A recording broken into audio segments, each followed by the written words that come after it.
Hello, I am Mantastic and Fantastic, and today I'm going to be reviewing the Ultimate Raw Dragon evolution that was released in Japan and will come to North America at some point in the future. So, as a little bit of background information for these Monster Point dragons, the original 5 of Shiva, Noah, Odin, Ra, and Yomi were all released well over a year ago, and they were pretty much the next level of power creep in terms of power and viability. And most notably, Raw Dragon was the strongest one of the 5.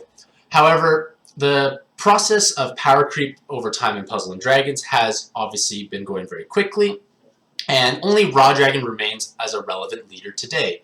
However, Gung Ho has decided to give him a new evolution which has significantly buffed his viability, and now he's actually, again, a top-tier leader. So I want to explore how this evolution affects his gameplay, what's good about him, what's bad, and how does he compare to the Heart Cross meta?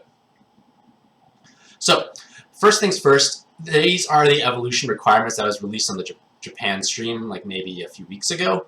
And as you can see here that both Raw Dragon and Yomi Dragon have pretty expensive evolution requirements with the Machine and Zeus Hera, but it is the Radar Dragons of Zeus and Yomi Dragon, Zeus and Hera Dragon that are actually going to be the most expensive and hard to acquire, because currently for North American players the only way to acquire them is through Arena 3. So a lot of players may not actually be able to do this. So this is a drawback, but thankfully for at least Raw Dragon users, Raw Dragon can clear Arena 3, and Zeus Dragon is relatively the easiest Radar Dragon spawn from a universal point of view, in the sense that most teams can handle him.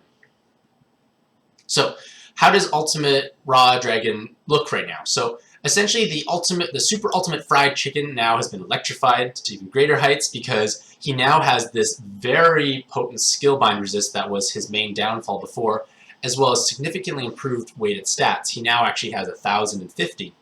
He still has the same active skill, and his leader skill actually has been changed. All that's changed actually is he now grants 2.25 times health to God types, as well as the 2.25 times recovery, and the same 144 times attack. So you want to use God types, but when you do, you have this huge amount of defensive utility and defensive buffering, if you may, because now teams in solo mode will have 70,000 health.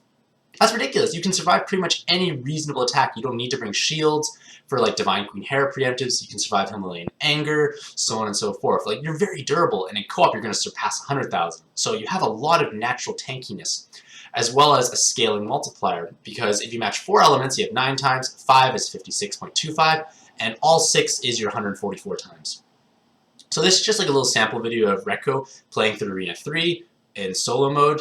He makes it look relatively easy. He did encounter Zeus Dragon as well, so that's kind of, I guess, ironic. But the point being is you can just see how it plays. It's basically you match and optimize the entire board, because you have so much time extend, you just match like crazy, make beautiful combos. You can also do some searching via this search term here, which is linked in the article that's in the description below.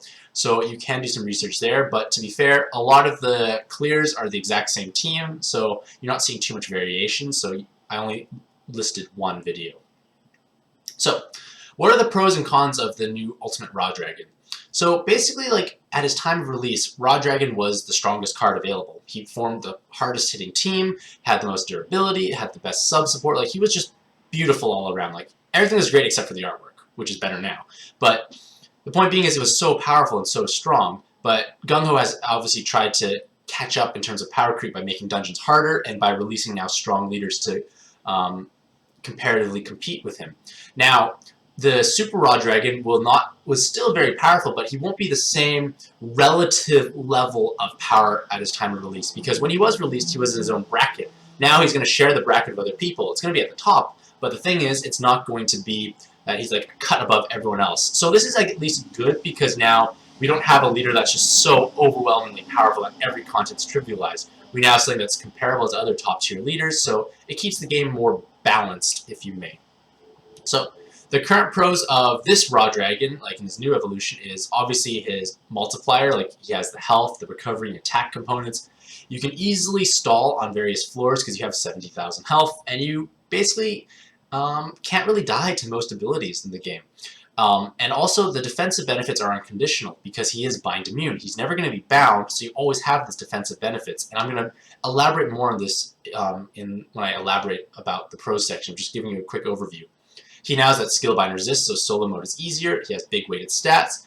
And his ideal team has lots of time extend, which is important because you need to actually maximize your board matching. Because your multiplier is relatively low, you need to rely on high combo count, as well as clearing the whole board to ensure you actually have your required 6 elements falling down. The scaling multiplier is valuable because when you play hard level content, you need to have a way to control your damage. And with this new amount of health you have, you don't have to run shielding subs as much as you had to in the past. Because now I say you have 70,000 health, you can survive Divine Queen Hera, Himalayan Anger. You don't need to bring a shielding sub for most situations, and that's great because now you can survive and you can have more utility. In addition, the ideal teams are fully bind immune, so you don't have to even worry about being bound. Like, it's just things that other teams have to worry about that Raw Dragon does not have to, which is kind of amazing. And you basically can have so much utility because you don't have to worry about bind clearing. You have lots of bases for skill inheritance. Raw Dragons will inherit something, so on and so forth. And finally, he is now the greatest chicken in all the history of Puzzle and Dragons. So, in terms of cons, he still costs 300,000 monster points, which is at least more manageable nowadays, but it's an investment. And the evolution materials are very hard to come by for the average player. Not many people can clear Arena 3, let alone get a Radar Dragon to drop and the right spawn, so it's going to take a lot of effort for the average player. And his ideal team is also very reliant on 6-star Godfest exclusives. You need lots of Dark Callies, you need a Canna in an ideal world, so most people don't even have that. Like, I don't even have a single Dark Callie or Canna across my 2 accounts, so I have like no hope of using Raw Dragon, which just makes me kind of sad. And in addition, he also has kind of low multiplier, and it's low because it's still 144 times, and that's what he was at the time of his release. So he hasn't actually gained a damage increase, he's gained more survivability. Which also means that the dungeons have been scaled upwards since, so now bosses have 10+ million health. You need to bring some sort of damage enhancing component to actually kill them. So that's something to keep in mind. You need to find some sort of inheritance for damage enhancement.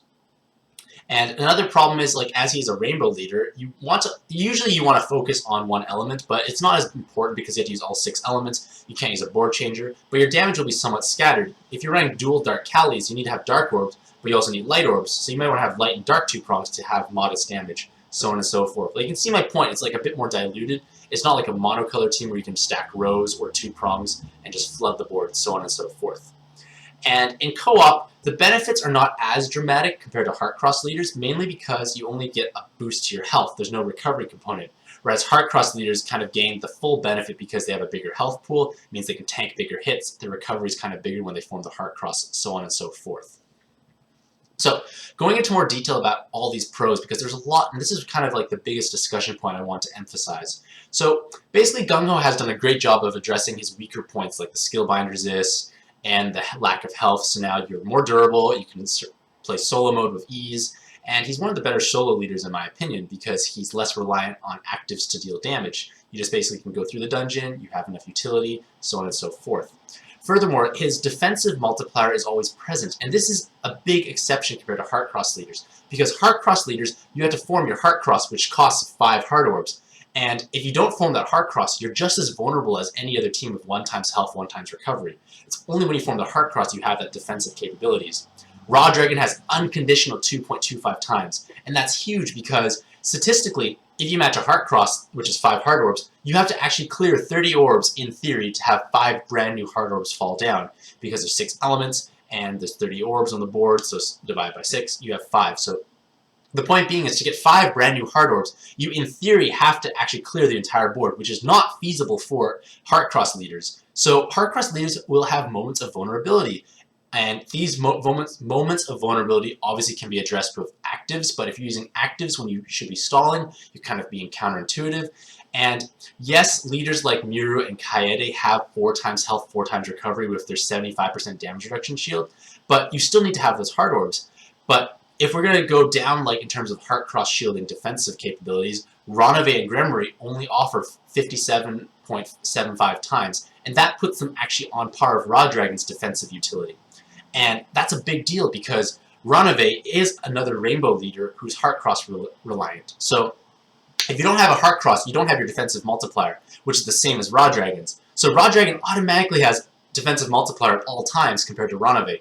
The only downside is Raw Dragon is more vulnerable to gravity-based attacks because Ranove can reduce them with the Heart Cross.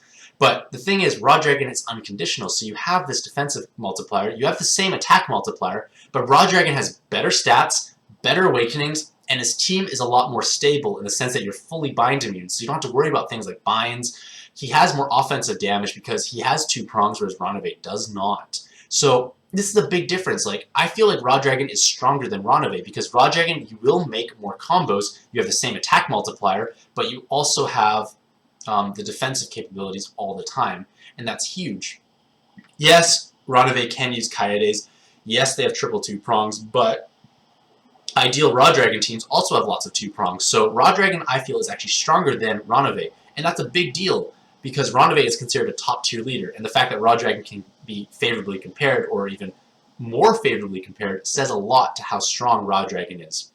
And if I were to choose between like having a Ranove or a Raw Dragon team, I would prefer to play a Raw Dragon team because you always have the defensive capabilities. You don't have to worry about having a Heart Cross. You will make more combos, so you do have a higher damage just because of the combo count. And another advantage Raw Dragon has over at least monocolor Heart Cross leaders, so like Gremory, Miru, Kaede, even so on and so forth, is that he is able to produce his 144 times without actives. Gremory needs to use an active, of course, and Kaede needs to hit 12 wood orbs. Well, at least 3 wood combos, which is 9, but you want 2 prongs, so 9 to 12 wood orbs, plus the Heart Cross. So that's hard to do without actives. And Miru obviously wants to make Rose in most cases, so you need to have the 6 yellow, so on and so forth. So the point being is, Raw Dragon can trigger 144 times multiplier without actives. You can't use orb changers anyways, but the point being is, if you clear a given board, you statistically should have all your elements present again. So that means you can clear a board repeatedly and always do 144 times, bursting through every floor. That's still going to do a lot of damage, whereas Kaede and Miru and Gremory, they need to use actives to have enough orbs to hit those big numbers because they need to stack their primary color. So that is an advantage because you're not as active reliant. It's just a nice benefit of playing Raw Dragon, as well as you're able to actually maximize the board. You could make 10 combos in theory, and Heart Cross leaders cannot. So you obviously have a higher built-in multiplier just from a higher combo count. So like that ability to like optimize a board, like using like if you have a perfect distribution making 10 combos, you'll always be able to make probably at least 7 at the minimum. Like the worst case is 7. You'll probably make 8 on average if you can optimize a board. So you're always going to hit most likely that 144 times, you have big combo count. You also can overcome combo shields. And at the moment, there's not too many large combo shields, and by large I mean 7+. But I'm assuming in the future there probably will be some combo shields that require 7+ combos. So this is going to be a big deal like when Heart Cross leaders are struggling, because like if you're a row-based Heart Cross leader, you're going to struggle to make 7 combos because you need the awkward Heart Cross, you need a row. You're going to struggle with that. If your TPA base is a bit more easy, but the point being is Raw Dragon is not worried about combo shields. You don't fear them. And that is a nice benefit.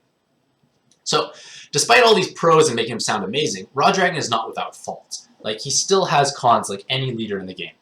So the first con is obviously his price tag, which I guess in a way is sometimes a con and not a con, because yes, 300,000 monster points is a large investment, but the thing is, you can purchase it. Everyone can acquire a Raw Dragon in time, but I guess what is harder is getting the evolution materials, the Zeus Dragon from Arena 3, as well as actually having the right subs. And it's the right subs that are probably going to be your limiting factor, because in theory, everyone can acquire 300,000 monster points. In theory, everyone will clear Arena 3 at some point in the future, or we might get easier access to those dungeons. Something will happen, I'm assuming. But the point being is, you can't necessarily acquire multiple Dark Callies out of thin air. You have to get really lucky. And if you're like myself, I've played for over 1,100 days on both accounts. I have 0 Dark Callies on both. So if you don't have Dark Callies, you're going to be very hard-pressed to use Raw Dragon effectively, because you want to have that board change on demand. And without those board changers, you are going to be vulnerable. And like that is a problem, because like it is gatekeeping a lot of people from using Raw Dragon effectively, because if I did have Dark Callies, I would use them. Like, I would buy them and I would use them, and I would be able to use them. That's the thing, but I cannot. So that is going to be the limiting factor for a lot of players. However, let's just assume everyone has perfect teams and you're able to acquire them, which is great. It's because a lot of people do have perfect teams ready-made. And acquiring Zeus Dragon is quote-unquote easier because Zeus Dragon is the universally easiest Radar Dragon spawn, as well as Noah Dragon in my opinion. So that is a nice benefit. And I have written an Arena 3 guide. I'll be updating it soon. Like, my current Arena progress is I think 12 Radar Dragon drops and around 55 clears. So I know how to clear Arena 3 very consistently. So this guide might help some people who are looking to try and clear it for their first time. So, however, like I said, like, you want to have that ideal team, and a lot of people are going to criticize it because you need the 2 Dark Callies. Isis is probably your best water option, and Light Canna, which will come out soon in North America, is probably your best 4th sub slot. However, in the team building description I'm going to list below, I'll kind of highlight what you can do if you don't have those perfect teams. And I guess now, if we overcome the whole idea of can we get Raw Dragon, can we get the ideal team, what are the cons now? Well, the main cons or drawbacks is that his offensive multiplier was not bolstered. He still has 144 times, which is obviously very strong still, but it was the same as it was like a year ago. And obviously power creep has occurred, dungeons are harder, it's not going to sweep everything now. So this low multiplier needs to have some compensation in terms of damage enhance. So you need to be conscious that you can't bring offensive orb changes to make more light 2 prongs. So you have to rely on damage enhance actives, and I will list them further down in the skill inheritance section. But you just be aware that your damage is quote-unquote lower. You'll be hard-pressed to like hit maybe like 10+ million damage on a consistent basis just because of that. So you have to keep in mind when team building it. And another thing is, because you are a rainbow team and you're using Dark Callies, your damage is a bit scattered. You don't have only light primary cards. You probably have like the Isis of Water and 2 Dark Callies. So your damage is a bit more scattered. You have to be more conscious of how your damage output is going to look like. Because unlike, say, if you're playing like a DQXQ team who has like all light color primary cards, you are not going to be hitting that same amount of damage efficiency with Raw Dragon. It'll be more scattered or diluted. But otherwise, Raw Dragon is still powerful. Like, you do have a great multiplier. You do have, if you have the right team, you have great sub support. So, team building your fried chicken. And now, the thing is, with the boost to God types, you want to always use a God card. It doesn't matter if the active is not relevant for your team. You want to use the God card regardless because you can inherit an active on top of them. Because the fact that you gain so much multiplier from God types, would be truly unwise to use something like Sharius Roots, who does have a good active, but he has no actual God typing. So you're better off using something as a base and then inheriting Sharius Roots on top of it. So for my research of the Japan server, this is kind of like the dream team. You have your Raw Dragon, 2 Dark Callies, Isis, and the Light Canna. This provides you a full bind immune team. It provides you board changers and a great base for skill inheritance. What you use for skill inheritance will be discussed down further below, but the point being is you can customize it. You have so much customization. You have a lot of utility. So it is an exciting team in the sense that you have lots of flexibility. However, you want to try and find God-type monsters, and you may not own all these perfect subs. So if you are missing these cards, you can use various other God-type monsters that have nice weighted stats and low base cooldowns. For example, Dark Metatron, Reincarnate Parvati, and Venus all have very high weighted stats and low base cooldowns. So you can use them and stick them on your team as a filler and inherit something on top of it. So for instance, if you use let's say you use Reincarnated Venus instead of Light Canna. It's a reasonable option. Like, you have less 2 prongs, of course, but you still have 1,000 weighted stats and you have a 4-turn base active, which you can inherit something on top of. The point being is you need to use God cards, and you want to inherit something on top of them to make their active relevant. Even Parvati, who has dual 2-prong, is actually a reasonable option. It has God typing, 5-turn base cooldown, so on and so forth. And even if you do use God cards that do not have the short cooldowns, you can still use them and inherit something on top of it, because when you think about it, because of your 2.25 times health and recovery, you can stall very easily and you can and bring those actives up quickly. And because your team is not very active skill reliant, you're not using actives that often. So say you're playing a longer dungeon, you may only use the active once anyways, so this is great. Like, you will get them up, they'll be up in time, you'll use them once, and that's all you have to worry about. So, like I said, you want to use God types. Do not use a non-God type because you're going to be shooting yourself in the foot, essentially. So, skill inheritance is probably the most vital part to success after you have good base subs, because Raw Dragon can utilize any amount of utility he wants. You could bring lots of delays, damage enhance, shields, board changes, so on and so forth. The point being is you can inherit things that are going to benefit you. So, Raw Dragon's base active is a 13-turn cooldown with 2 turns haste. It's okay, it's not the greatest active, so you're almost always going to inherit something on top of him, and what you choose to inherit is based on the situation. However, I would recommend you bring at least 1 damage enhance, more board changes if necessary, a true damage, most notably lightning. Yes, Famiel and Lumiel are, I guess, not good options, but if you only are needing to trigger and kill off something of high defense, it may be worth it if you have nothing better. But lightning is your best bet for true damage, because you get the board change and you get the true damage. Shielding and damage mitigation is based off of the dungeon requirements. If you're saying fighting Ilsix, a Raphael shield might be very helpful because you can pop Raphael after Ilsix enrages, tank the hits, clear the lock jammers, profit wins, so on and so forth. Delays are always helpful because you can delay a monster or delay a boss, set up your board, kill the next turn, bypass resolve. The point being is you want to inherit things that are going to make your life easier. There's no perfect cookie cutter build because what you play is going to vary from what other people play, as well as what cards you have at your disposal. So you should use what you need the most. And like I said, if I missed any card, just let me know and I can re-add it into the list. And finally, we're into the Latent Awakening setups. And because Super Ultimate Raw Dragon has such high base health, you want to obviously stack health Latents if possible, because that will give him the greatest benefit. Furthermore, the fact that he has health multiplier now, these HP Latents have even more effect, so you're gaining even more health. So that's pretty amazing. And aside from the health Latents, I would not use the damage 1% reduction Latents, because those are better off on a card with more average weighted or base stats, such as Awoken Isis. Stick a Rainbow Resist on Awoken Isis because her stat distribution is pretty even. It's not as crazily distributed like Raw Dragon. So aside from health Latents, you should use Skill Delay Resist. And Skill Delay Resist allows you to survive skill delay attacks. And this is quite valuable because Raw Dragon has a haste component. So for example, if you have 2 Skill Delay Resist Latents and your skills get delayed by 2, your Raw Dragon will be unaffected. And let's say his base active was ready to be used. You could use your base active and provide 2 turns of haste, thus hastening up your entire team. So they got delayed by 2, but then they got hastened by 2. So now they're back to their regular active usage. So you could use actives right away. So say you're fighting something like the Awoken Shiva in Arena 2-3. You get preemptively delayed by 2 turns. You can hasten everyone back up. You can have a good board because you get 75% health cut. The point being is you can survive now more easily. So this is great.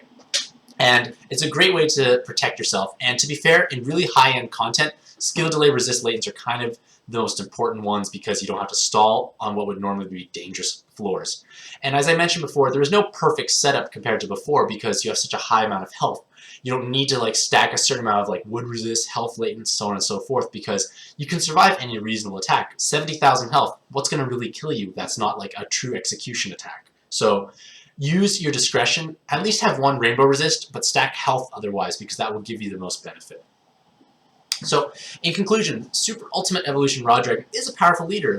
He is able to keep up with the Heartcross meta. He is the strongest non-Heartcross leader available. He is, I'd say, stronger than Ranove, who is the most similar to him, because he has additional awakenings, stats, and his team can be fully bind immune, so on and so forth, as well as that sub-coloring, which does help with a bit of extra damage. Furthermore, Raw Dragon is able to fully optimize and utilize boards and combos and bypass combo shields, but he is of course not without limitations. He still has a low attack multiplier, his evolution requirements are challenging for the average player, as well as his ideal team is very hard to create for the average player. So let me know what you think of this new Raw Dragon evolution and what you plan to use in your team, your setup with Latents, inheritance, so on and so forth. So thank you very much for watching. This whole article you see here will be in the description down below. Have a mantastic day and happy puzzling!